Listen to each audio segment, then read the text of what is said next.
नमस्कार साथियों, स्वागत है आप सभी का एग्जामपुर के YouTube channel ISPCS by Exampur पर। मैं योगेश शर्मा एक बार फिर से आप सभी के सामने उपस्थित हूं मात्र 10 मिनट के सेकंड एपिसोड में। पहले एपिसोड में मैंने आपको 2 क्वेश्चंस कराए, आप सभी ने देखे भी हैं वो क्वेश्चंस और आप सभी को पसंद भी आ रहा है। इसके लिए मैं आपका शुक्रगुजार हूं, क्योंकि आप सभी का साथ बना रहेगा तो ये ऐसे ही चलता रहेगा और मैं कुछ नया आपके लिए लेकर आऊंगा जो सीसेट की सफलता में आपके लिए हेल्प करेगा और आपको सीसेट की बाधा से बाहर निकाल लेगा। ठीक है, चलिए शुरू करते हैं आज के क्वेश्चन को। क्वेश्चन जो है वो 2020 में पूछा गया है। क्वेश्चन को आप लोग एक बार देख लीजिए। क्वेश्चन है अंक 1, 2, 3, 4 तथा 5 इन अंकों का प्रयोग करके बिना पुनरावृत्ति के कितनी अभाज्य संख्याएं बनाई जा सकती हैं जो 5 अंकों की हैं, जो 5 अंकों की हैं। साथियों, ये ऐसे क्वेश्चंस आप सभी को प्राय परमुटेशन एंड कॉम्बिनेशन चैप्टर में देखने को मिलते हैं। ठीक है, कि संख्याओं का अंकों का प्रयोग करके संख्या बना दीजिए, है ना, अक्षरों का प्रयोग करके शब्द बना दीजिए। ऐसे क्वेश्चंस आपको प्राय वहीं पर दिखते हैं, परमुटेशन कॉम्बिनेशन में दिखते हैं। लेकिन साथियों, कोई भी क्वेश्चन दिखने से किसी चैप्टर से बिलोंग नहीं करता है, वो बात मैं अभी आपके सामने प्रूव कर दूंगा। ठीक है, क्योंकि साथियों एक बात ध्यान रखना, आप लोग जो दिखता है क्वेश्चन वैसा होता नहीं है। अगर आपको कॉन्सेप्चुअल नॉलेज नहीं है तो प्रॉब्लम आती है आपको। ठीक है, क्वेश्चन आपने पढ़ लिया है, क्वेश्चन आपने पढ़ लिया है तो आइए लेकर चलता हूं मैं आपको। देखिए साथियों, रूल्स ऑफ डिविजिबिलिटी का यूज होगा इस क्वेश्चन को करने के लिए। क्यों? क्योंकि अगर आपको पता है कि अभाज्य संख्या कौन सी होती हैं, कौन सी संख्या अभाज्य संख्या होती हैं, आपको पता है कौन सी संख्याएं अभाज्य संख्या होती हैं? वो संख्याएं जो स्वयं से और 1 से ही विभाजित होती हैं, वो अभाज्य संख्या होती हैं। आप बताना, अगर मैं 1, 2, 3, 4, 5 का प्रयोग करके कोई संख्या बनाना चाहूं तो वो संख्या कैसी होगी? ऐसी होगी 1, 2, 3, 4, 5, या फिर कैसी होगी 2, 1, 3, 4, 5, या फिर कैसी होगी 5, 4, 3, 1, 2। ऐसी संख्या बनेगी ना जिसमें ये 5 अंक होंगे, है ना। लेकिन साथियों, रूल्स ऑफ डिविजिबिलिटी के अकॉर्डिंग जो विभाज्यता का नियम है उसके अकॉर्डिंग क्या कहता है? 3 का विभाज्यता नियम यह कहता है कि अगर किसी संख्या के अंकों का योग 3 से विभाजित हो जाए तो वह संख्या क्या हो जाएगी? 3 से विभाजित हो जाएगी। आप इसके अंकों का योग करके देखना तो 5 और 4 9, 9 और 3 12, 12 और 3 कितना आ रहा है? 15 आ रहा है। तो अंकों का योग साथियों कितना आ रहा है? 15 आ रहा है। अगर किसी संख्या के अंकों का योग 15 आता है तो वो सभी संख्याएं 3 से क्या होंगी? विभाजित होंगी।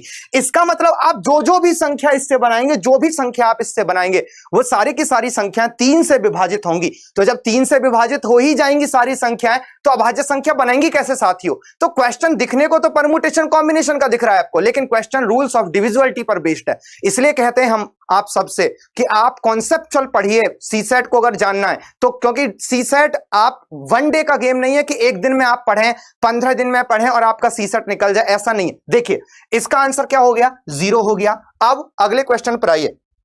अगला क्वेश्चन मैं आप सभी के सामने दूसरा रख रहा हूं। देखिए, अंक 5, 7, 9 तथा 2 का प्रयोग करके 4 अंकों की कितनी सम संख्याएं बनाई जा सकती हैं बिना पुनरावृत्ति के? अब यह क्वेश्चन किसका है? अब यह क्वेश्चन पूरी तरह से परमुटेशन एंड कॉम्बिनेशन का क्वेश्चन है।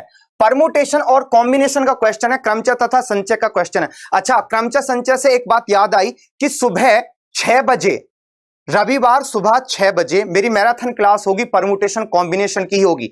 तो अगर आपको पूरी तरह से परमुटेशन कॉम्बिनेशन को जानना है तो आप सुबह 6 बजे मुझे मिलिएगा रविवार को। ठीक है, देखिए अभी देखिए 5, 7, 9 और 2 का प्रयोग करके अगर देखें तो आप 5, 7, 9 और 2 का प्रयोग करके 4 अंकों की सम संख्या बनानी है आपको।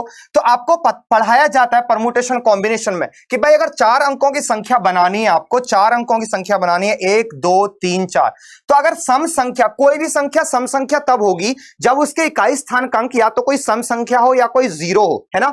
तो यहां पर सम संख्या अगर बनानी है आपको तो 2 को आपको यहां रखना पड़ेगा। तो आपको यहां इस अंक के लिए कितना ऑप्शन हो गया? इस स्थान के लिए कितना ऑप्शन? ओनली एक ऑप्शन हो गया। और यहां के लिए कितने ऑप्शन? इन तीनों में से कोई भी एक अंक आप यहां पर यूज कर सकते हैं। तो यहां के लिए कितने ऑप्शंस होंगे? 3 ऑप्शंस होंगे। यहां के लिए कितने ऑप्शंस होंगे फिर? क्योंकि एक जो भी अंक यहां पर यूज हो जाएगा आगे यूज नहीं होगा। फिर यहां के लिए कितने ऑप्शंस बचेंगे? 2। और यहां के लिए कितना बचेगा? सिर्फ एक ऑप्शन बचेगा। तो यहां से कितनी संख्या बनेंगी ऐसी? 3 गुणा 2 गुणा 1 गुणा 1, सिर्फ 6 संख्याएं ऐसी बनेंगी जो सम संख्या होंगी, जो सम संख्या होंगी, जो अलग अलग होंगी। आई होप आपको यह बात समझ में आ गई है। अगर आप पूरी तरह से सीखना चाहते हैं परमुटेशन कॉम्बिनेशन को, आई रिपीट, संडे को इवेंट बना हुआ है, आप देखेंगे तो अभी से उसको नोटिफिकेशन ऑन कर लीजिए। सुबह 6 बजे क्लास होगी परमुटेशन कॉम्बिनेशन के साथियों। चलिए अगले क्वेश्चन पर चलते हैं। अगला क्वेश्चन आपकी स्क्रीन पर आ रहा है, आप लोग देखिएगा। अगला क्वेश्चन देखिए। अगला क्वेश्चन सीसेट 2020 का ही क्वेश्चन है और आप देखेंगे परमुटेशन कॉम्बिनेशन का ही क्वेश्चन है। परमुटेशन कॉम्बिनेशन बड़ा ही इंपॉर्टेंट चैप्टर है साथियों, इसलिए संडे को क्लास है, ध्यान रखिएगा। दहली एक शब्द के अक्षरों का प्रयोग करके, है ना, दहली शब्द के अक्षरों का प्रयोग करके 5 अक्षरों के कितने शब्द अर्थ के या अर्थ के बिना बनाए जा सकते हैं, जिनमें प्रथम अक्षर क्या होना चाहिए?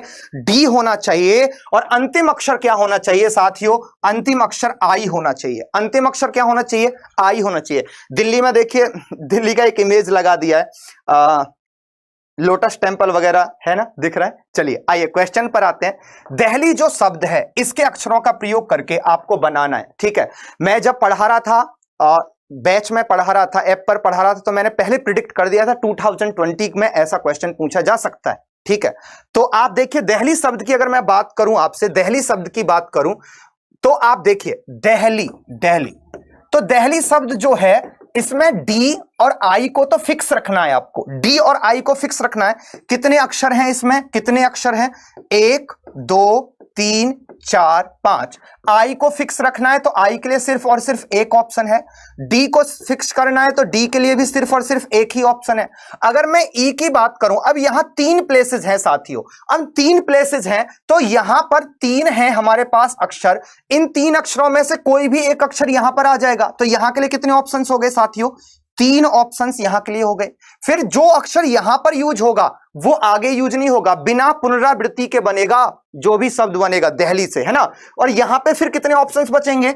इन तीनों में से एक ऑप्शन यहां यूज हो जाएगा तो बाकी बचेंगे 2 ऑप्शन, फिर एक ही ऑप्शन बचेगा। इस प्रकार आप देखेंगे 1 गुणा 3 गुणा 2 गुणा 1 गुणा 1। और दहली शब्द से कितने अक्षर बनेंगे साथियों? 6 अक्षर बनेंगे, जिनमें पहला अक्षर डी होगा और अंतिम अक्षर क्या होगा साथियों? आई होगा। तो आपने देखा साथियों, ये जो 10 मिनट का, ये सिर्फ मात्र 10 मिनट का जो सेशन है, ये आपको लिंक कर रहा है सीसेट के साथ में, और आप सभी इसको एंजॉय कर पा रहे हैं, आप सीख पा रहे हैं। इसका मुझे बहुत ही खुशी हो रही है इसकी मुझे, ठीक है। और आगे भी मैं ऐसे ही लेकर आता रहूंगा आपके लिए। बाकी एक बार फिर से रिपीट कर रहा हूं आपको कि संडे सुबह 6 बजे परमुटेशन कॉम्बिनेशन की क्लास है, आप सभी को आना है। अभी से इवेंट बन चुका है, आप उसको नोटिफिकेशन ऑन कर लीजिएगा, बाकी साथियों को भी बता दीजिएगा। ऐसा परमुटेशन कॉम्बिनेशन बिल्कुल जीरो से पढ़ाया जाएगा, आपको पूरा समझ में आएगा। तो ये 3 क्वेश्चंस मैंने आज फिर से आपके सामने लेकर आया हूं। आई होप आपने इनको एंजॉय किया है, ठीक है। और आप कमेंट करके जरूर बताइएगा मुझे कि आपको कितना बेहतर समझ में आया, ठीक है। चलिए थैंक यू साथियों, अगले एपिसोड में मिलूंगा आपसे। धन्यवाद।